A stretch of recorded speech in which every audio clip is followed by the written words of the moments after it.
Welcome to Around Kansas. I'm Deb Goodrich. And I'm Michelle Martin. And I sure missed y'all last time, but I know that Michelle carried on perfectly well without me and that you all had a great time.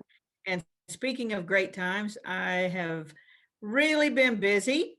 I think Michelle told you we were filming, working on an historic film with Ken Spurgeon and crew. And we will tell you more about that in the days to come.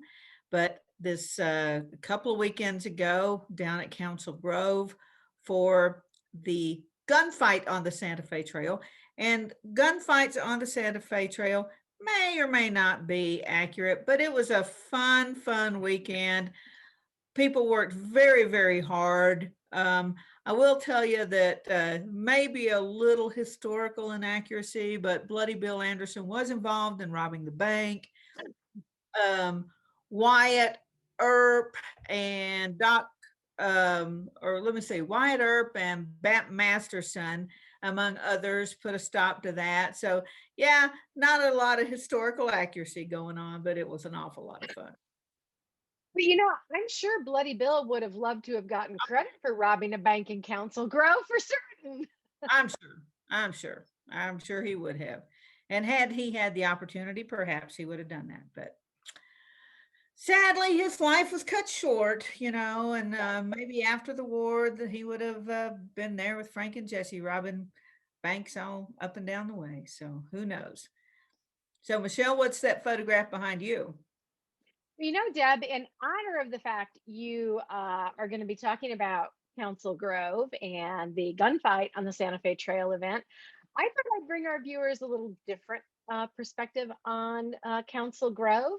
It's not just a place where rivers and the trail met, but it was the reserved lands of the Kaw people or the Kansa. And this is actually from Alagawaho Park, that is owned by the Kaw Nation.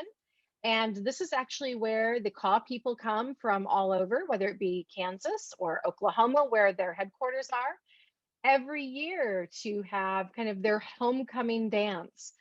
This is where they dance every summer. And the event, the Voices of the Wind people, of course, has been one of the most popular events in Council Grove for a long time and is a truly spectacular pageant. And they're just doing so many spectacular things this year in honor of the 200th anniversary of the Santa Fe Trail. And I've been there for a couple of those, and there's more coming up. Mm-hmm. I've got to mention real quickly the photo behind me. Nikki Connard took this. Nikki Pauline Connard took this, and she's a very talented photographer. And these are a couple of the honor guard from Fort Riley. So those guys did a wonderful job as usual. And I am blocking Buck Taylor, but maybe we can share another picture of Buck. Buck was honorary um, or the honorary guest of honor. He was the guest of honor at this event. And Mm-hmm. of course, Buck, who was endeared to many Kansans as Newly O'Brien on Gunsmoke. And he was wearing a badge while he was in Council Grove. So he was enforcing the law while he was So there, duly deputized. duly deputized. And of course, now Buck is has a recurring role in Yellowstone. So he's got this legion of fans, from the folks like myself that grew up watching him, as a kid on Gunsmoke to the kids that are growing up watching Yellowstone now. So Mm-hmm. yeah, it's just a phenomenal career. And he's a dear man. And he was part of our filming in Wichita the week prior to that, and known Buck for several years. And it's just a treasure, absolute treasure. And of course, don't forget, then you have those fans who met him in Tombstone as Turkey Creek Jack Johnson. Absolutely. And so you've got a whole nother group of folks who know Buck and his work. And Yeah. it looks like you all had a fantastic time. It looks like Buck had a good time meeting people.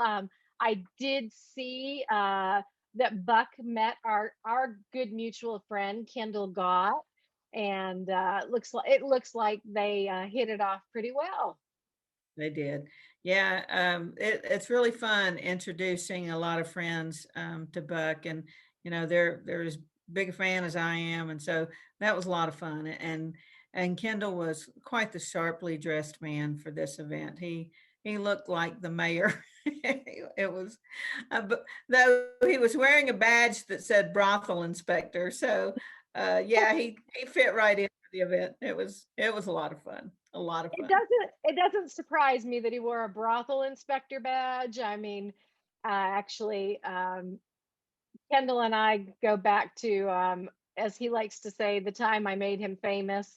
He was a talking head for Investigating History, our episode on the lost battle of the Civil War, Mine Creek. And he's actually portrayed he portrayed my husband at Mine Creek. And so we were a husband and wife who were separated by the Battle of Mine Creek. And so it was really cute. One time after the tour group left, it was a moonlight tour, he says, "Come on, Babs, can't you have a little mascara and lipstick on when I come home? I've been out fighting this sesh. Can't you look nice when I come home?" So, yeah, it doesn't surprise me he picked a brothel inspector badge. It was a lot of fun. It was a lot of fun. Everybody had a great time. And the folks in Council Grove have worked so hard this year on their events. And I got to tell you about the next big one coming up. If you missed this one, and heck, even if you didn't miss it, you don't want to miss the next one. And that is military on the Santa Fe Trail. And that will be, looking at my notes to make sure, August 27th through the 29th.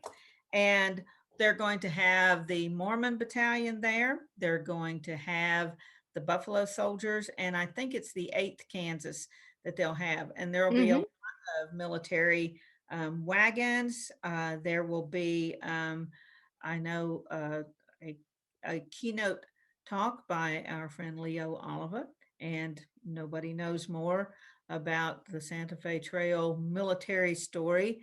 Not anybody alive, anyway. Nobody knows more than Leo does. So, and he may know more than Carney did when he marched down to Mexico. He may, but that's going to be a great weekend, full of some very, very interesting history. Council Grove has so many layers of stories, and of course, with the Kaw Nation, the Osage Treaty was made there on the Santa Fe Trail, and uh, the Cheyenne attacking the Kaw in 1868. Hmm. There's just so many stories there, and still making history. So it's a lovely town. Stay in the cottage house every time I'm there, and I love it, Yes. love it, love it, love it. And eat at the Hayes House, and eat at Trails Cafe, and eat at the saloon, the wonderful new saloon, and the Mexican restaurant, and the Watts Coffee. Oh, and Michelle, there's a new bookstore. Oh my goodness, it's one Oh. in the old corner bank building, Hmm. and um, Jennifer, who is married to Bill Cassabaum, Nancy Cassabaum's son. Jennifer is the proprietor, and it is a lovely bookstore. And I can't wait to go back. It's really beautiful. She's got a great selection of books, and I'm like, what a terrific addition to the community there in Council Grove. You'll love it when you see it. You're just going to love it. That's fantastic. I really do. I love Council Grove. You're right. It has so many different layers of history. It has so many different stories. And they're all tragic. They're tragic. They're poignant. They're inspiring in many different levels. And so I love the fact that you have the coming together of you have the trail coming together with the water, with the river, with Mhm. people, and how those transportation modes bring people together, and then what happens when people come together.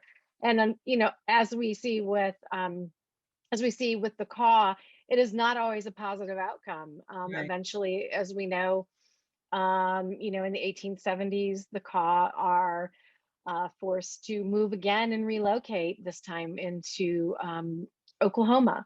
And so, the stories are not always positive, but we need to understand those stories. We need to understand why these different events happen.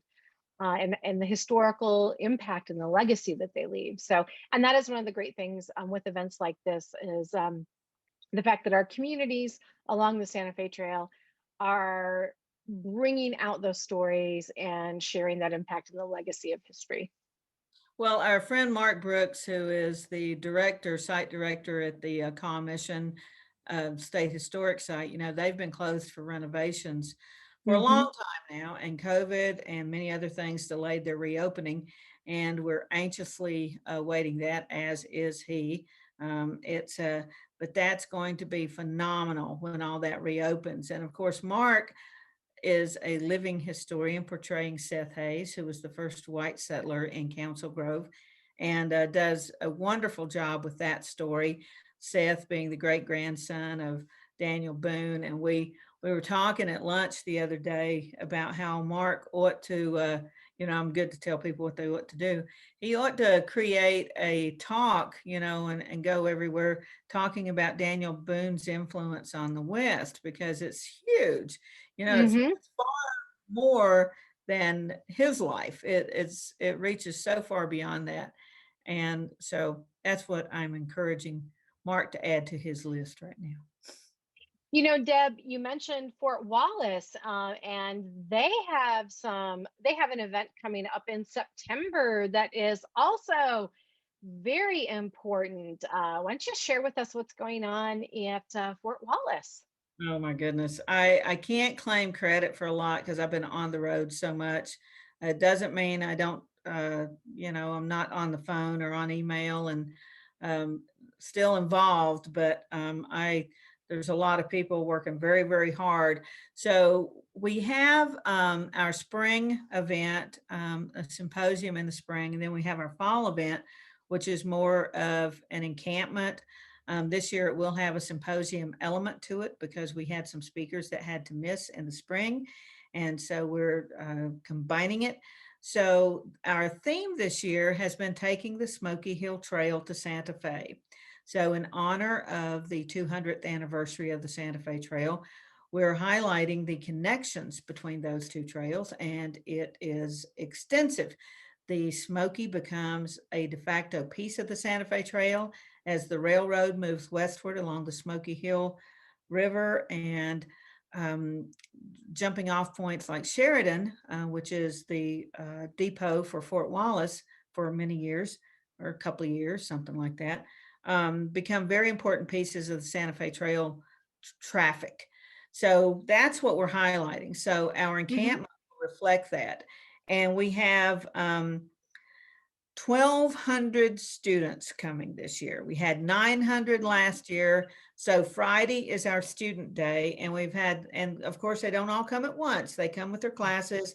We keep their classes together, and we have stations. We rotate them among Hmm. our presenters, and it's a long day. I'm telling you what. But the response was just tremendous last year, and it's going to be even bigger this year. So now student time is going to be all day on Friday and also Saturday morning. And then we've got some great speakers. Marla is going to do her Women on the Santa Fe Trail. Frank Norris, who developed maps for the National Park Service showing the evolution of the trail, is going to be with us. I plagiarized his talk in March myself. And then Mike Olson is going to be with us talking about the Oteros. It's just going to be fantastic. And then DK, our DK Clark lecturer, founder, honored person, is also going to be speaking. So we're just going to have some great times. And we'll have dinners and, chuck wagons and all that cool stuff. And maybe on Thursday night, we don't have the final word on this, but should know very soon. We may have a Michael Martin Murphey concert. We are this close to getting everything done. Murph's schedule with Santa Fe Trail, he's our honorary chair for the Santa Fe Trail, Hmm. is pretty insane too. So we're working on that. So there you Folks, if you, go, Shell. I say that's huge. And for folks who have not attended the events at Fort Wallace, you would be amazed The amount of work that goes into putting together even a 1 day symposium, but to have an all-day education event for children, having done those through the National Park Service at Fort Scott National Historic Site, having done some things like that at Wilson's Creek, having done those when I was director at Little House on the Prairie Museum. Education events for children, for students, are absolutely backbreaking work, Yeah. and they run you ragged. And then to have to get up the next day and do it for part of the day, and then have the adult audiences, the adult participants coming in, folks, if you want to actually see true, if you want to see dedication, if you want to see real dedication to preserving and sharing the history in a way that connects with people, make sure you go to not only are the events that are going to come up in Council Grove in August, but make sure to put Fort Wallace on your calendar for September. Having been a symposium speaker at Fort Wallace, I can tell you it is just amazing with the handful of people that they have doing all of the work there. It is incredible. I've been to events that have staffs of 40, 50, 60 people putting on events, and they've not come off as beautifully and well organized and as they do at Fort Wallace. So it's really a testament to everybody, to Jane and to all the volunteers, the guardians, everyone who helps, everybody who pitches in. It's a testament to all of them. So do yourself a favor, folks. Put those dates, put Council Grove in August on your calendar, and definitely put Fort Wallace in September. You will want to be there. You won't want to miss it. Our team is phenomenal. And one other August event on August 9th, we have Jerry Robinson, who is Reuben Waller's great-great-grandson, coming from New York. He is a retired professional living in New York, and he's coming, and we're hosting a luncheon, and we're going to have a presentation by him. So very excited about that too. And Reuben, is our newest lifelike sculptor museum, and what an incredible story. Reuben was a Buffalo Soldier, part of the rescue at Beecher Island, and so Beecher Island. we're really looking forward to having his family with us. So cool stuff all the time. And here I am in Arizona. I know we Well, missed you. Well, I'll tell you what, when my dissertation, or as we refer to it, the damned dissertation, when the dissertation, which folks, if you've never heard of dissertation writing, I will just say it's the equivalent of writing a book. And then it has to pass a review committee of 4 people. And then you get asked a lot of questions by the public to be able to say that you are a doctor. And once this is done, I'm looking forward to being able to travel more and be back in Kansas and Oklahoma more often, to be involved in museum work and living history work and historic preservation in different ways. So, but folks, do yourself a favor. Put these events on your calendar. You do not want to miss them. It's a fact. We'll be right back.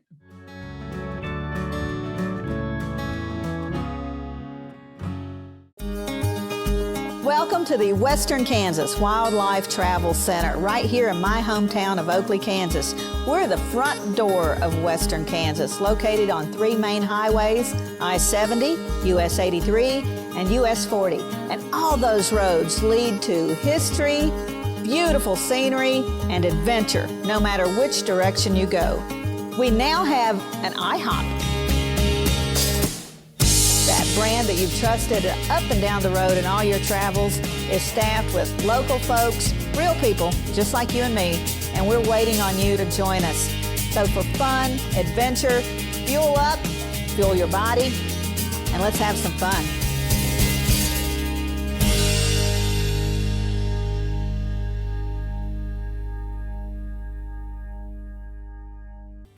Howdy, I'm Seth Hayes, and welcome to my hometown, from then to now. Council Grove has a rich history, as deep as the prairie tallgrass. Spend the day visiting 25 historic sites, or explore the unique shops and restaurants.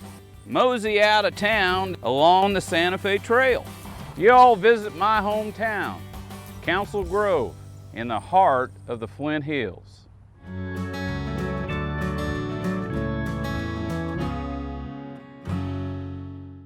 Welcome back. And where would Daniel Boone and Davy Crockett be without the raccoon? So we got to thinking about that recently because Darby Hinton, it was part of our film schedule, and he played little Israel Boone, and he had a coonskin cap. Heck, growing up, every kid I knew had a coonskin cap because of this TV show. So I never got to meet Fess Parker. I did interview Vicki Lawrence one time. And Vicki used to have a TV talk show. I don't know if you remember, but she had Fess Parker on her TV talk show. She could hardly talk. She was so excited. And when I interviewed her, I said, "You have no idea how jealous I am that you got to interview Fess Parker." And Darby said he was the loveliest man ever. But he sure popularized the coonskin cap in America. Well, in my house, Deb, we wouldn't allow the coonskin cap because here, actually, everyone, this is a photograph of my very beautiful my late mother, Susan, and you see her holding a raccoon. And when I was growing up in Michigan, my mother had gone through special classes and training and had a license as a wild animal rehabilitator. And when I was growing up as a child, it was not uncommon for our home to be shared with raccoons, squirrels, skunks, other kinds of bunnies, but in particular, raccoons were our favorite. And here you can see she is loving on one of them.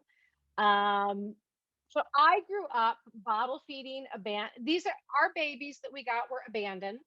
Their mothers had been injured or hit by Mm. cars or something had happened and they were little orphans. And so we had raccoon feeding, we had bottles, we had formula. They were bottle fed until they were big enough to start eating other foods. And so I grew up with, feedings every 3 to 4 hours. And when they were fed, you then did have to burp them, just like babies. And then, some of them that we really extra loved, they got their tummies rubbed before they went to sleep. Wow, we really do have the opposite ends of the spectrum here, don't we? Yeah, from the coonskin cap to the beloved member of the family. But, raccoons are, even though they are very common, they are still one of the most fascinating creatures. And of course, I can't think about raccoons without thinking of the song Rocky Raccoon. Uh, Mm-hmm. and you've got that little bandit face, he has that little black mask, and so you've got that little bandit face that he has, and they are nocturnal, so you do see them trying to cross the road at night quite often. Mm-hmm. Catch them in the trash cans quite often. um, they can be, out in the country, well, heck, just wherever they are. They can be kind of hazardous to household pets. I know that firsthand. Um, but they are just fascinating little creatures. And when I was looking at this the other day, did you know, and since you've got so much experience with them, you might, those little guys can get up to 49 pounds. Now, I've seen some fat ones. I'm not sure I've ever seen a 49-pound raccoon, but that would be a force to be reckoned with, a 49-pound raccoon. Yes. Well, I can tell you, our first two raccoons that we ever raised for re-release into the wild, we named them Rocky and Mhm. Fidget. And when we released Rocky and Fidget into the wild, my parents went to what my mother called the Cooney Woods, and she said, we're gonna let the Coonies go in the woods here." And so they released Rocky and Fidget took off and went right up a tree. Rocky kind of ambled around. By the time my parents got back to the car, Rocky was sitting back at the car panting, looking like, "When are you going to let me in the car? I'm ready to go home."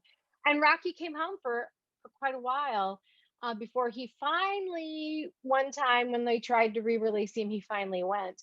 Um, our raccoons, if they got to be 49 pounds, it was because, they liked eating berries and Yeah. peanut butter and marshmallows. And Rocky really liked Pepsi.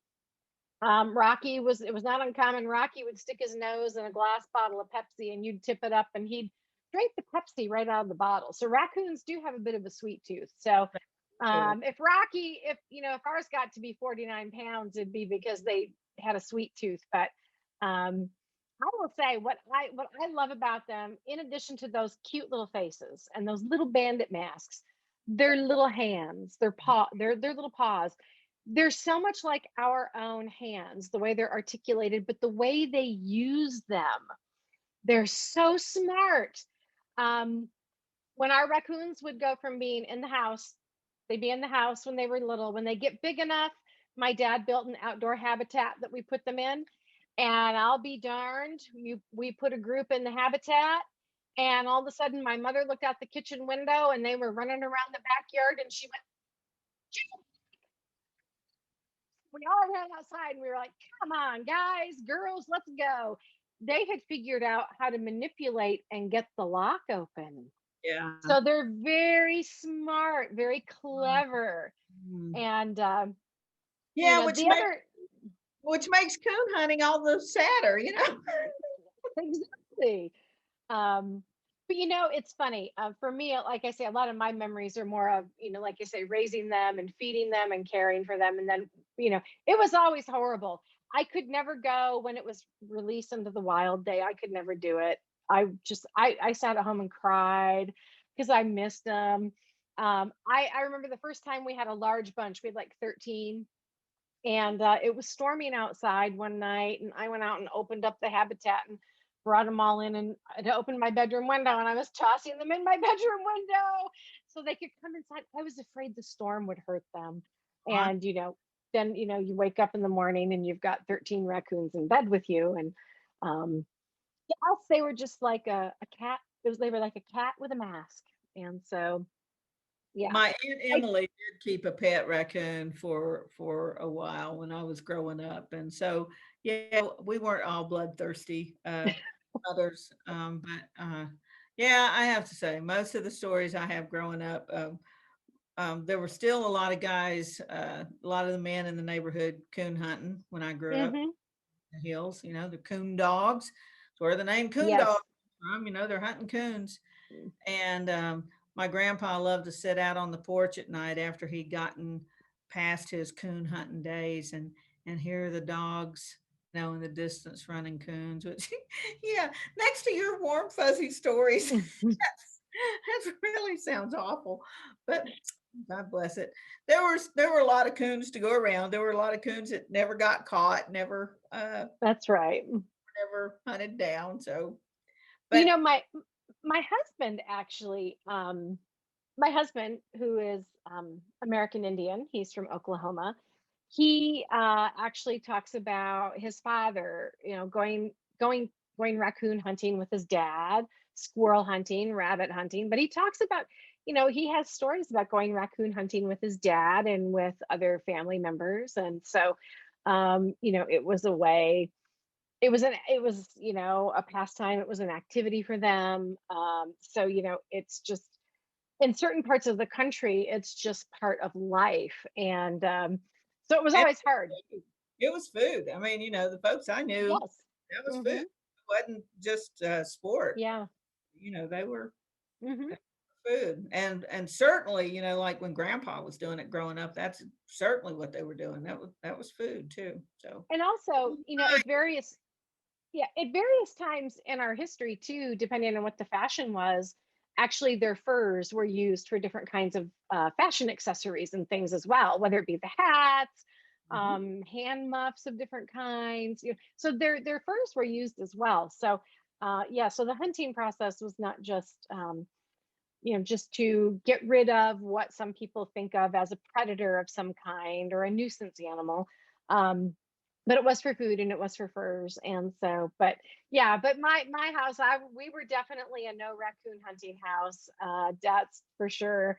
And like I say, all of our memories growing up with them are warm, fuzzy, and but they are very intelligent, and they're intelligent animals. They're very quick-witted, and they are just so much fun to watch. And so, you know, They I really, love raccoons. I was camping in the campground in Indiana several years ago, and there were a lot of caves, and it was just, oh my gosh, it was an incredible campground. And so sitting out by the fire one night eating popcorn, and this raccoon shows up and came pretty close. It was uh pretty used to being around people, obviously, Hmm. and shouldn't have, but threw it some popcorn. I swear to you, the next night this coon is knocking on the door. So we go out and we make popcorn, and his friends start showing up. And we have 5 coons because little Rocky has gone back and gotten, his family. And it was so funny to watch their personalities, because there's Hmm. one who started calling Fred because they'd come every night. We were there for a couple of weeks. And Fred would never get close. He stayed in the woods, and we'd have to toss popcorn way out to him. He wouldn't come close. But the others, you could see the difference, in what they look like. You learned to identify them pretty quickly. But their personalities were so, so different. And it was just funny. They really are fun to watch. They really You are. know, when my mother stopped taking in and raising the abandoned wildlife, when my parents built their dream house, it sets back off the road, and there's a lot of woods around, and our deck became the Raccoon Cafe. And my mom would take a great big pan, and she would put dog food and crack eggs on top of it and set it out, because the moms would bring their babies, and so we would be watching moms and babies. And if you want to see the fur fly, have 2 or 3 moms on a deck with their babies, all trying to get food. Look out, because man, those mamas will go at each other. It's, they'll hunker down and they'll like stake out their territory for their young ones to eat. And boy, oh boy, oh boy. And so, and they also love to get into the bird feeder. If you've got bird feeders, I don't care if you think you've squirrel or raccoon proofed it, forget it. No. You may beat the squirrels, but you will never beat the raccoons. And it was not uncommon to hear a lot of racket on our deck, and you'd flip the deck light on, and you'd see out of the top of the bird feeder raccoon hind end and tail up in the air. You'd see raccoon hiney in the air with the tail, and you could hear them going to town eating out of the bird feeder. And turning on the light wouldn't stop them. They have no shame. They Yeah. have absolutely no shame. It's like, if you are leaving anything that's a free meal, hey, you've asked for it. You've invited them in. So we just embrace them and let them come as they wish and eat as they want to and go along their merry way. Before we get off the subject of raccoons, Sharon McCrum, and her name is spelled Shryn, is a best-selling author from back home. And if you follow her on Facebook, she has these coons and possum that come up on her deck, and she has named them and started writing about them. And like she said the other day, she has accidentally written a book, the saga of these animals as their personalities manifest themselves, and it's just hysterical. So you got to follow Sharon on Facebook and follow this story, because it really is, it's very entertaining. Well, we'll be Well, right folks, back, folks. We've got so much more to talk about other than coons.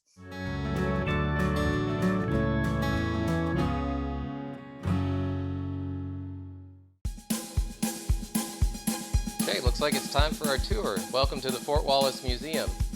Here at the museum, you're going to find some really interesting stuff, like our replica stagecoach from the Butterfield Overland Dispatch. We've got facades from the fort buildings. We've got an 1870s flag. There's a plesiosaur that was discovered locally. We've got the Ray pump organ collection. We're a little bitty place with a great big story, and we'd love to have you. In 1821, a trade route was opened from Missouri in the United States across prairies and mountains to Mexico. In 2021, we will mark 200 years of epic conflicts and grand adventures, larger-than-life personalities, and sweeping landscapes. Join us on an historic journey. The Santa Fe Trail lives on. Find us on social media or santafetrail.org.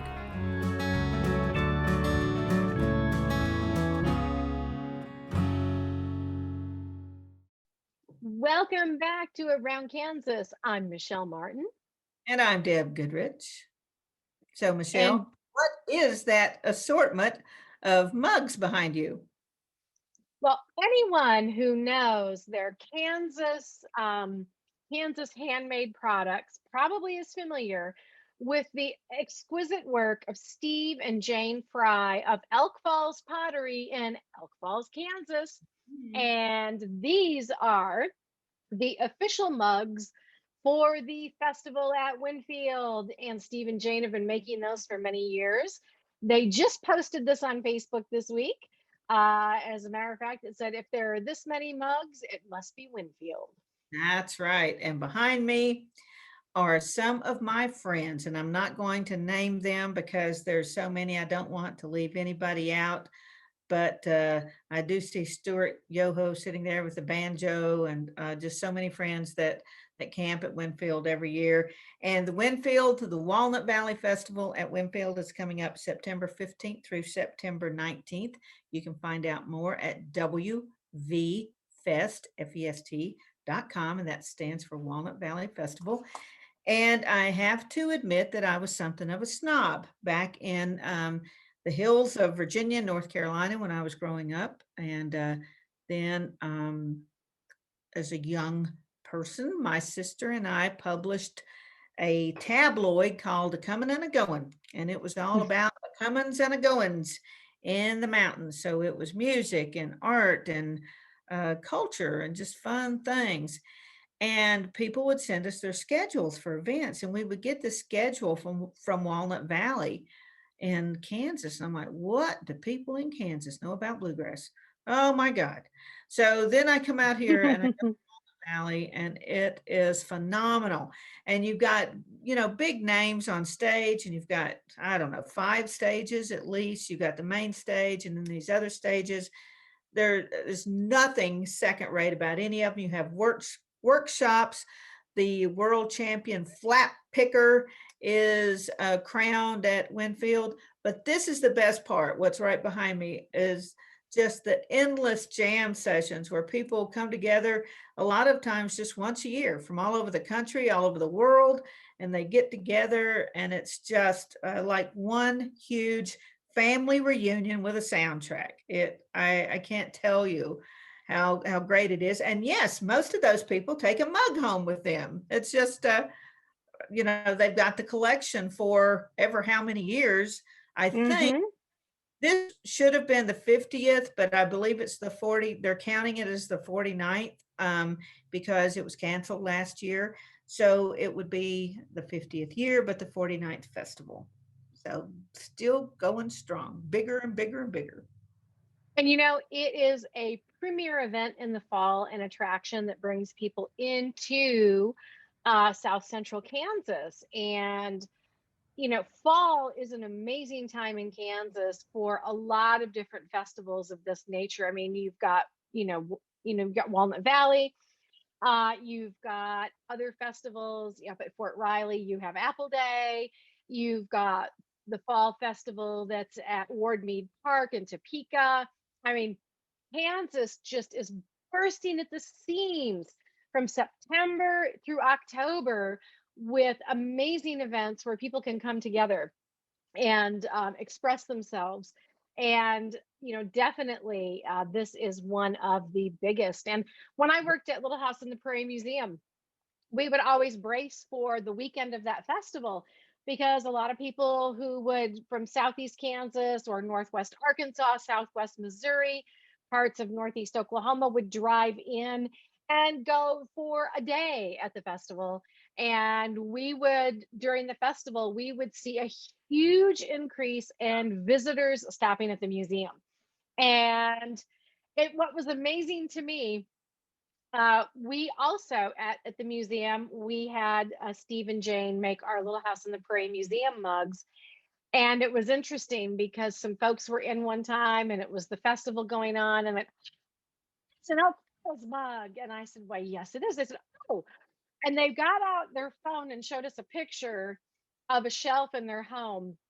And they had one of all of the Walnut Valley mugs. And they said, "Oh, yeah, we're definitely going to get another one." I said, "But we're going to add this little house on the prairie to our collection too." And they had one of each. So it is definitely a time for people who come together, and it's fellowship and friendship and fun, but also sharing that passion for bluegrass. And what I loved about going to it is you see all ages and all walks of life there. Yes. Yes. Everybody, everything. It's just such a smorgasbord of people and musical taste. And you see people from different parts of the country with different traditions, blending all those, and some people singing the same songs, but with a different twist. And it's wonderful. Hmm. I interviewed one year Dan Crary, who is one of the top guitar players in the world, who is from Kansas City, Kansas, and amazing, amazing man, brilliant man, a college professor, and just I think I might have spent 2 or 3 hours with Dan down there one time, Hmm. and that was just amazing. And then one time I ran into Spencer Strickland, and I'm trying to remember who he was playing with. What He's a mandolin picker and a luthier. He makes instruments. And what's funny is there you are in Kansas, and there's a little Spencer Strickland who grew up. He lives like a rock's throw from my sister back in on the North Carolina Virginia line. And you walk up to Spencer. Well, how's everybody back home? And it's just and they're people from just everywhere, and if they're not family and they're not friends before you get there, they will be before the weekend's done. It's just it's I the first time I went, I characterized it by saying I was taken into the windfold, just like you just embraced. And Hmm. so all my disparaging comments of many years ago, I apologized for, because it is a premier event, and people work so hard. Again, the hard work it takes to put this on. Oh my gosh. Yes. The logistics are staggering, and a lot Hmm. of people volunteer, and the whole community. I mean, it's like locusts descend on the community. So Yeah. the whole community is just involved in it, and yeah, it's amazing. And I don't know if you remember, Michelle, but Mary Ann on Gilligan's Island was from Winfield. That was, you Yes. remember that? Yeah, and that Hmm. fictitious, Mary Ann's fictitious hometown was Winfield, Kansas, and Winfield was pretty proud that they chose their little town for Mary Ann to be from. So And it is really it's a charming little town. it really is. Where that area of South Central Kansas is one that gets overlooked quite a bit. It's just kind of seen as drive through, where people are zipping through these little towns on their way to Wichita. Yeah. And I absolutely loved, and folks, it goes back to one, love, having such a great love for Kansas and being a historian, but also when I spent a lot of time on the road chasing severe weather and doing severe storm photography, you would go through all of these small towns. And sometimes it's that small town that you and maybe 50 other storm chasers are sitting in as you're waiting and seeing where storms are developing. You pick a place to jump off from. And so you get to know these towns. And when you go through Winfield, everything is, in the summer, they're in gear up mode, Mm, getting ready for the festival. mm, And, folks, the economic impact that an event like this has on a community, on a county, is just incalculable. And so, if you're so inclined, if you feel comfortable with it, if you feel safe, we have seen this Delta variant of coronavirus on the rise in a lot of places. But if you feel safe and you want to do something to help that economic recovery, in our communities in Kansas support a lot of these late summer and early to mid fall festivals, because that is one of the best things you can do. It's spending that money out in local economies. That is going to go ahead and help our small towns. It really does. It really does. And having to cancel things like last year, you know, Mhm. is it's hard to come back from. So yeah, hopefully this year Winfield can be bigger and better than ever. And of course, you know, it's all outdoors. So that's big plus. Everything is outdoors. Exactly. Exactly. So, you Great. know, uh, Deb, before we wrap up today, um, I would be remiss on this week's show if I did not, if we did not mark the passing of an icon in Kansas music that you shared with our followers on our Around Kansas Facebook page. Can you tell us a little more about that? Well, Robbie Steinhardt, who was one of the founding members of the band Kansas, and I know that one of the band members, and it may have been all of them. I'm pretty sure Richard Williams said it, but it may have been all of them. Said that what made Kansas distinctive was Carrie's songwriting and Steve Walsh's vocals and Robbie's violin. Yes. It was transcendent and Amazing. such a sweet soul, such a sweet soul. And Robbie had not been in good health for a while, and you know, it's not been in the band for several years, but of course they all remain close. And yeah, our hearts just break for Robbie. And I'd be remiss also in talking about Winfield if I didn't mention the passing of Byron Berlin, who was another amazing fiddler. Mhm. Incredibly influential, truly internationally influential, and had a music store in Guthrie and gave lessons down there, and Mhm. was just a national treasure. And it's kind of ironic that we would have these two virtuosos of the violin and the fiddle who passed away so close to one another. Um, just tremendous influences in different spheres, but who contributed so mightily to people's Yes. entertainment and enjoyment, and to the furthering of kind of raising the bar on what could be done musically. Both of those men did that. So yeah, Definitely. they made our lives richer for sure. And our hearts and our thoughts are definitely with their families, their loved ones, but also the legions of music fans who listened to their work or learned from them. Because those are irreparable losses. But thank goodness for the technology we have that allows us to continually listen to Yeah. it. Yeah. It's kind of funny. I was thinking about it before we sat down to film today. I had to run to do a quick errand and turned on the radio in the car. And what was playing on the radio? Dust That's in the Wind. yeah. And it's kind of ironic because I quintessentially think and identify that with the band Kansas, of course, but with the place. But we're in the midst of monsoon season here in Arizona, which generates massive dust storms. And I thought, how appropriate that on this of all days, I'm hearing that song. I knew we were going to be talking about Winfield and obviously music in Kansas, which is so important. Folks actually should read your book on Kansas music, and it puts it in context. But to hear that song, all of these things, it was like the stars aligned, everything was coming together. So, but again, at Around Kansas, like I said, our hearts and our thoughts and our prayers are with their families, their loved ones, and their legions of fans. Amen. All right, folks, thanks so much for being with us. We'll be with you again next week. In the meantime, we'll see you somewhere around Around. Kansas. Yes. Bye-bye. Bye-bye.